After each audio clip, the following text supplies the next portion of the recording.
I never thought a ledger could make my heart race faster than the thrill of watching a set come alive under bright stage lights. But there I was, late into the night, staring at rows of numbers and muted color codes, trying to make sense of what had just nearly killed me. The collapse of the central set piece, my masterpiece, had been horrifying. One wrong cable, one misjudged joint, and it had nearly crushed me beneath layers of faux stone and velvet curtains. Elias was in his office, pacing back and forth, muttering about budgets and suppliers. "We're over budget," he said when I confronted him, clearly annoyed by my worry. "The rigging is more complex than we anticipated." I nodded, hiding the flicker of doubt. But something didn't sit right. He had been too eager to shrug off the collapse, too quick to dismiss the risk. And then there was Roxanne, the way she smiled at him from the wings, that easy charm that had nothing to do with the stage. Driven by a mixture of fear and newly kindled clarity, this was my rebirth, the moment I decided I would no longer ignore cracks. I returned to the theater ledger. It wasn't just numbers. My pulse quickened as I noticed a series of entries labeled equipment acquisition, tied to foreign accounts, not local suppliers. Curiosity became obsession. I clicked through the entries, my fingers trembling slightly. Offshore transfers, thousands of dollars, recurring payments, all pointing to names I didn't recognize. And then I saw it. 2 names. Elias Finch and Roxanne Delacroix. My stomach twisted. They weren't just overspending. They were moving money. And not just a little. This was deliberate, hidden, and escalating. I muttered under my breath, mostly to steady my nerves. "What the hell are you two planning?" The more I dug, the clearer it became. Travel itineraries disguised as rehearsal costs, invoices from non-existent suppliers, even notes in small print about passport arrangements. The pieces fell together in a terrifying mosaic. Elias and Roxanne were planning an escape, taking the theater's funds with them. My own hands shook as I scrolled. Every entry told a story of betrayal, of meticulous planning, of a future I hadn't signed up for. I leaned back in my chair, the weight of realization pressing down. I had to act, but I couldn't do it alone. I thought of Reese Chin, the one man who understood both theater finances and the precision needed to untangle a web of deceit. Meticulous, unyielding, and fiercely honest. He had been Elias's friend once. Maybe now, he could help me hold him accountable.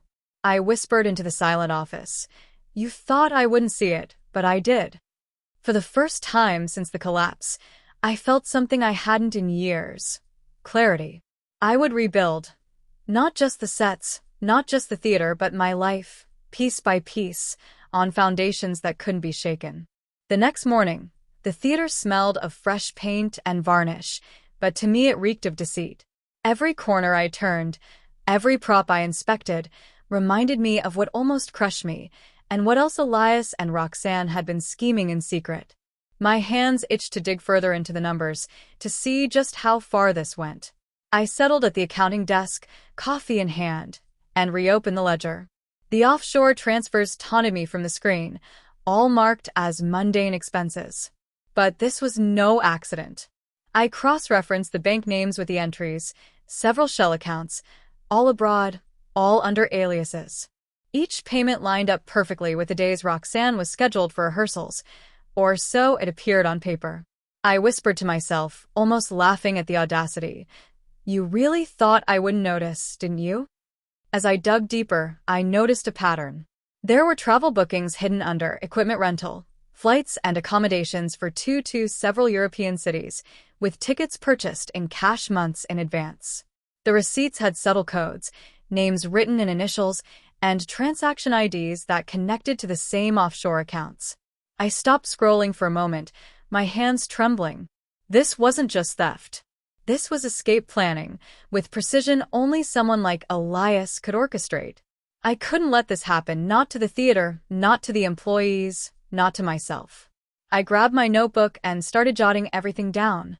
Dates, amounts, names, bank references, all evidence of a meticulously crafted betrayal. Then I noticed a folder labeled Emergency Protocols on the ledger software. Curiosity overrode caution. Clicking it open, I found correspondence between Elias and a foreign law firm. They were setting up trusts and legal fronts to hide both the money and themselves. Roxanne's name was explicitly mentioned, confirming her full involvement. My mind raced. I knew exactly who could help me unravel this. Rhys Chun. I had been reluctant to involve him at first. He had his own grudges against Elias, but he was precise, relentless, and smart enough to connect all these dots. If anyone could expose this before they vanished, it was him. I grabbed my phone and called. "Rhys," I said when he answered, trying to keep my voice steady. I need your help. Elias and Roxanne, they're planning something, and it's huge. Off the books, off the continent. I have the evidence." There was silence on the other end for a moment. Then he replied, calm but sharp. "Send me everything. Every entry, every receipt, every note. I'll trace it." Relief and determination surged through me. This was the first real step. I wasn't just reacting anymore, I was taking control.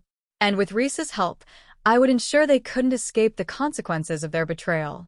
As I hung up, I whispered to the empty office, a grin spreading across my face. "You underestimated me. Big mistake." That night, the theater was quiet, almost haunting in its emptiness. The faint hum of the air conditioning and the occasional creak of old floorboards were the only sounds. But I didn't feel scared anymore. I felt focused, sharp. The ledger printouts were spread across the conference table, and I sat cross-legged, tracing the wire transfers with a highlighter like a detective on a crime scene. Every account, every payment, every travel itinerary, it all connected, forming a web that clearly led from Elias's office to offshore accounts and back to Roxanne. My stomach twisted with anger. How had I been so blind? How had someone I trusted orchestrated such a betrayal right under my nose? I muttered to myself, a habit I'd picked up when working through complex set designs. They really thought this was invisible. A soft ping from my laptop drew my attention. It was an email from Elias, innocuous in appearance. "Check tomorrow's rehearsal notes." Important. I stared at it, realizing he didn't even need to hide his communications anymore. They thought I was clueless. I called Rhys again, my fingers trembling slightly. "Rhys, I've found more. There are flight logs disguised as equipment shipments, and legal correspondence with offshore law firms. They've planned every step, every escape route." He paused, then said, "Send it all. I'll map it out and see how deep this goes. Don't touch anything else until I've confirmed the connections. They're clever, but we're smarter." I exhaled and started scanning the documents to send. Each image and spreadsheet felt like uncovering another layer of betrayal. Then I noticed something I hadn't seen before: timestamps on the transactions. The pattern suggested they weren't just planning an escape, they were siphoning funds in sync with theater productions, ensuring minimal disruption to the shows so no one would notice. I shook my head in disbelief. "So they were playing me all along," I whispered, more to the empty room than anyone else. Rhys's voice came through again, this time on speaker. "Quinn, this is worse than I thought. They've been embezzling for years. That offshore account is massive. You've been covering for them without knowing it." I clenched my fists, anger boiling beneath the surface. "Not anymore," I said firmly. "I'm done being blind. I'm done being manipulated. They're going to pay for every single lie." We spent the next few hours connecting the dots digitally. Rhys guided me through cross-referencing travel itineraries, wire transfers, and payroll adjustments. Every piece of evidence I handed him became part of a bigger, undeniable truth. Finally, as dawn began to creep through the theater windows, I leaned back in my chair and whispered, "It's time they see the consequences of their own stagecraft." And for the first time since the collapse, I felt in control, like I was no longer part of someone else's play. I was the director of my own story. Morning light filtered through the high windows of my apartment, pale and unforgiving. I hadn't slept. My mind kept replaying the collapse, the sound of metal screaming, the sudden weightlessness before the impact. I touched my ribs instinctively, reminding myself I was alive. Barely. My phone buzzed. "Rhys." "I ran a preliminary analysis," he said. His voice was calm, but there was an edge beneath it. Quinn, this isn't just embezzlement. This is organized. Elias didn't improvise any of this. I sat up straighter. Meaning? Meaning Roxanne isn't just a passenger. She's a partner. That should have shocked me. Instead, it settled into place like a missing beam snapping into alignment. I thought of her sweet smile, the way she always appeared confused by budgets, uninterested in anything beyond the stage. An act. A better one than any I'd ever designed a set for. She used to ask me questions, I said quietly, about overseas tours, about which suppliers were foreign-owned. Reese exhaled. Exactly. She was gathering intelligence. I stared at the wall. The paint cracked from an old renovation. They used the theater like a prop. Yes, he said. And the employees like expendable extras. The anger finally arrived, hot and sharp. When do we move? Soon, Reese replied. But carefully. If they sense exposure, they'll accelerate the exit. That afternoon, I returned to the theater for the first time since the accident. The smell hit me immediately. Dust, paint, old velvet curtains. Familiar. Painful. I walked slowly, each step deliberate, as if the building itself were watching me. Elias's office door was unlocked. That alone told me something had shifted. Inside, his desk was immaculate, almost sterile. Too clean. He was already erasing himself. I opened a drawer and found a flash drive taped underneath. My heart pounded. You really think I wouldn't look? I murmured. I plugged it into my laptop. Contracts. Liquidation schedules. Pension fund transfers labeled as temporary reallocations. My hands shook as I scrolled. These weren't contingency plans. These were final acts. A voice startled me. Quinn. I turned. Roxanne stood in the doorway, expression carefully neutral. You shouldn't be here, she said softly. I met her gaze. Neither should you. She tilted her head. Elias said you were recovering, that you needed rest. He also said the rigging was safe, I replied. Silence stretched between us. Then she sighed, dropping the mask just slightly. You wouldn't understand, she said. I laughed, a short, bitter sound. You're right. I don't understand stealing from people who trusted you. Her eyes hardened. This industry eats people alive. I chose to survive. At whose expense? I asked. She didn't answer. She just turned and walked away, heels clicking like a countdown. I called Reese the moment she disappeared. They're preparing to vanish, I said. I found the liquidation schedules. Good, he replied. That's the trigger we needed. As I left the theater, I looked back once more. For years, I'd built illusions here. Now, I was dismantling the biggest one of all. And this time, the truth would not collapse quietly. The next morning, I met Reese at a quiet cafe, away from prying eyes. The city buzzed around us, indifferent to the chaos I'd uncovered. I handed him a folder, thick with the evidence I'd gathered. Wire transfers, offshore accounts, and detailed liquidation plans. He skimmed through it with a practiced eye, lips pressed into a thin line. This is precise, he said finally. They've built a whole exit strategy. It's ruthless. I nodded. I don't know how they got this far. How they thought no one would notice. They counted on fear and distraction, Reese said. The accident played perfectly into their hands. Everyone's still shaken from the set collapse. I sipped my coffee, letting the warmth anchor me. We can't wait any longer.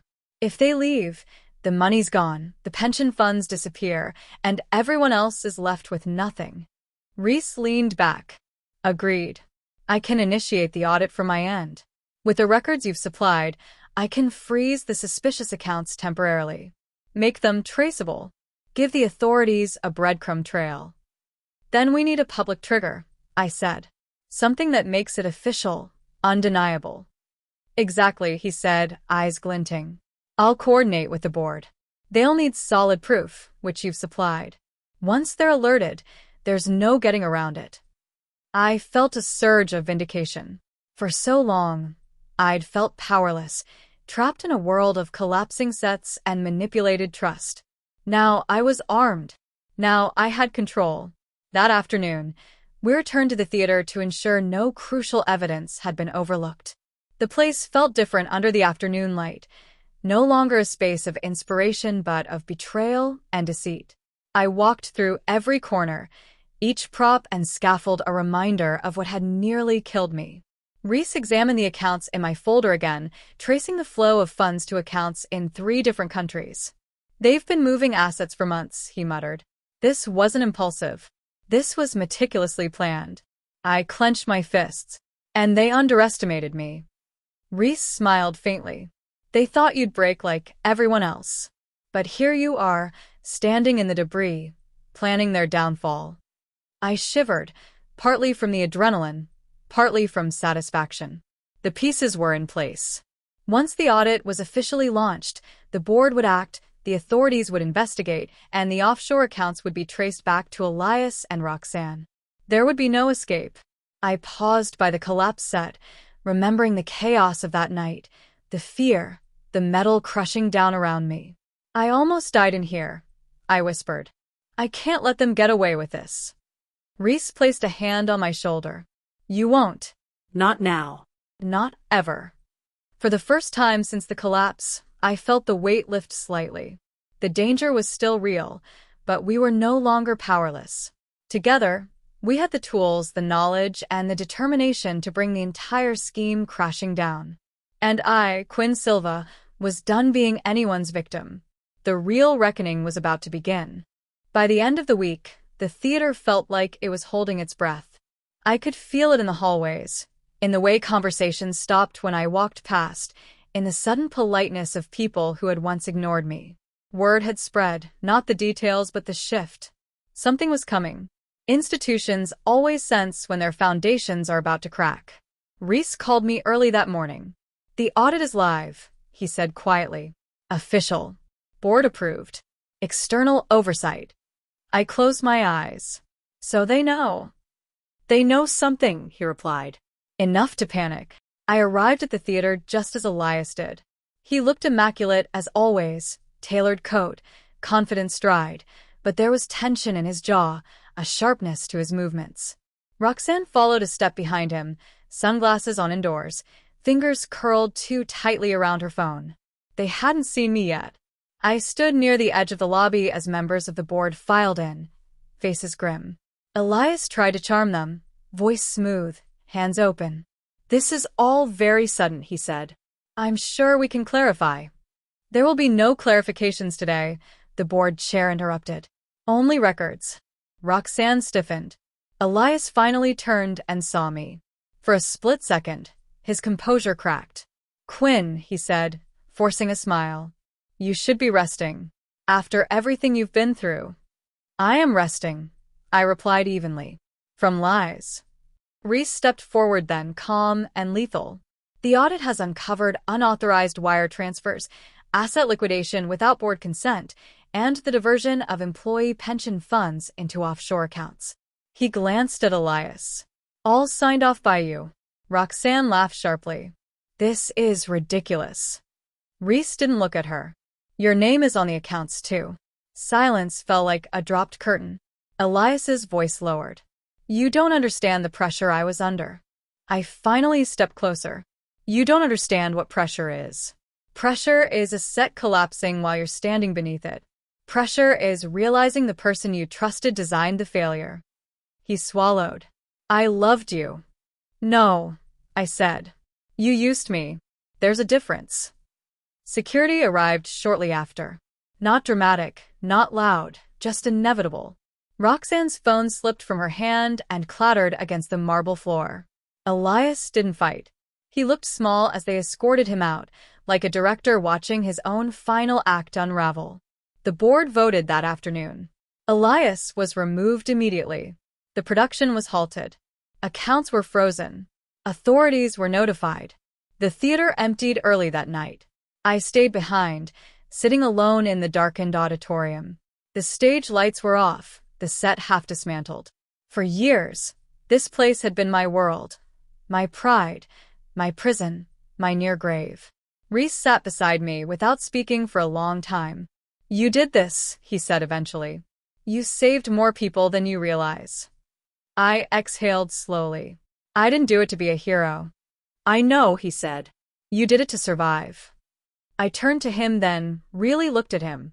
The man who hadn't flinched, who hadn't lied, who had stood beside me without needing the spotlight.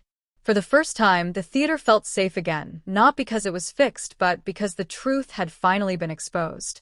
And this time, the collapse was exactly where it belonged, behind me. The morning light spilled into the empty theater, painting long stripes across the worn floorboards. I walked slowly, my fingers brushing against the remnants of scenery, half-painted backdrops, props stacked in corners, and the skeletal frames of rigging. Every piece whispered memories, late nights, near misses, and the thrill of creation. But now, the fear, the betrayal, the chaos, they were all ghosts. And I was done being haunted. Reese arrived just as I reached the center of the stage, carrying a laptop and a stack of documents. He set them down quietly, almost reverently. "I've been going over the numbers," he said. "There's a path forward. Not just legally, but practically. You can rebuild this theater, honestly this time." I let out a long breath. It feels strange to think about rebuilding. It's like starting a show from scratch without knowing if the audience will ever come back. "You'll find your audience," he said. "People who value integrity. People who care about the craft, not the spectacle." I smiled faintly. Integrity. That's something I've been craving my whole career, but never dared demand. He sat beside me. "You don't have to demand it anymore. You earned it." Together, we started drafting plans for the reconstruction, both literal and figurative. We outlined which sets could be salvaged, which props needed replacement, and, most importantly, how the theater's financials could be restored.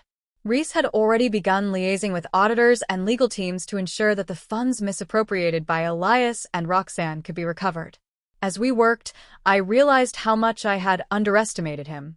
The quiet determination, the methodical thinking, it wasn't flashy or dramatic, but it was unshakable. And unlike Elias, he never tried to overshadow my voice. Hours passed, punctuated by small moments of conversation, laughter, and reminiscences of shows we'd loved and performances we'd cherished. For the first time in months, the theater felt alive again, not with danger, but with possibility. At one point, I paused and looked around the room, imagining the new performances. "Do you think we'll ever have the same energy as before?" I asked softly. Reese looked up from his laptop. "Energy comes from trust, not fear. And now, this place has a foundation of truth. That's more powerful than any set piece or lighting rig." I nodded, letting the truth of that sink in. For years, I had built my life on illusions, perfect performances, flawless sets, empty promises. But now, with Reese beside me, I felt grounded. Strong. Capable of not just surviving but creating again, without compromise. By the time the sun dipped low and the theater was bathed in golden light, I realized something profound. I hadn't just survived the collapse. I had been reborn through it. And with the stage cleared, the accounts secured, and the lies exposed, I knew one thing for certain. This time, the performance would be mine on my terms, with the right partner by my side. "Ready to start?" Reese asked. I smiled, a real, unguarded smile. Ready. The stage was ours again. Not broken, not tainted, but alive. And this time, we would make it last. The theater buzzed with a quiet excitement I hadn't felt in years. Gone were the shadows of betrayal and fear. Instead, a gentle anticipation hummed through the air, carried on the scent of fresh paint, polished wood, and faint traces of lingering stage smoke. Today was our first rehearsal in the fully restored theater, and for the first time, it felt like home again, not a cage, not a trap, but a place of truth and creation. Reese stood beside me, holding a clipboard, scanning the stage with the same careful attention he had given every number and ledger in the past months. He caught my eye and smiled, a small, knowing smile that said, "We did it. Together." "You know," I began, Stepping onto the stage, my hands brushing the smooth floorboards, I never thought I'd feel this way about a theater again. After everything, after Elias, after Roxanne, I thought this place would always feel tainted. He shook his head. It's only tainted if you let it be. You didn't. You reclaimed it. And in doing so, you reclaimed yourself. I laughed softly. That sounds like a speech from a play. Maybe it is, he said. Maybe life finally deserves a good script. We spent the morning walking through cues, checking lights, examining props, and organizing rehearsals. Every small success, the way a backdrop stayed perfectly in place, the way the lighting finally hit the stage just right, felt monumental. It wasn't just a rehearsal. It was a celebration of survival, honesty, and the courage to rebuild. Later, during a quiet break, we sat in the empty seats, listening to the soft echo of our voices as we ran lines. I felt the warmth of the sun filtering through the tall windows, and for the first time in months, I allowed myself to breathe completely. The weight of deceit, lies, and near disaster had lifted. Reese nudged me gently. You know, he said, this theater is only one part of the story. You've rebuilt your life, your career, your sense of trust. And you didn't do it alone. I looked at him, my heart full. No, I didn't. You've been constant, honest, grounded. Everything Elias was not. He reached out, brushing a stray lock of hair from my face. And I always will be, if you'll let me. The words hung between us, charged with unspoken history, rivalry transformed into partnership, and pain turned into love. I leaned forward, feeling the truth in my chest, and kissed him, soft, deliberate, affirming.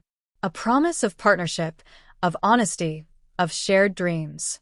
Pulling back, I whispered, I think this is the first act of our life that's really ours. He smiled, taking my hand. Then let's make sure it's a long one. As the sun dipped lower, the theater glowed with possibility. We walked the empty aisles together, hands entwined, knowing that the future held no more shadows, only the light of truth, creativity, and love. For the first time in years, I felt unbreakable. And this time the final act was just the beginning.